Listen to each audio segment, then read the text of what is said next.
இன்றைய புனிதர் புனித மத்தில்தா அவர்கள். இவர் கிபி 895 ஆண்டு ஜெர்மனியில் பிறந்தார். ஜெர்மனி அரசர் ஹென்ரியின் முதலாம் மனைவியாக இருந்தார். ராணியாக இருந்தபோதும் எளிமை, ஜெபம் மற்றும் ஏழைகளின் சேவையில் தன்னை முழுமையாக அர்ப்பணித்தார். பல தேவாலயங்கள், மடங்கள் மற்றும் ஏழைகளுக்கான இல்லங்களை நிறுவினார். அவரது அன்பு, தியாகம் மற்றும் இறை நம்பிக்கைக்காக புனிதராக அறிவிக்கப்பட்டார். ஜெபம்.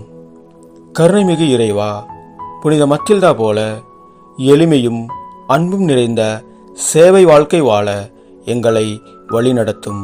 ஆமேன். இறைவனின் புனிதர்களே, எங்களுக்காக வேண்டிக் கொள்ளும்.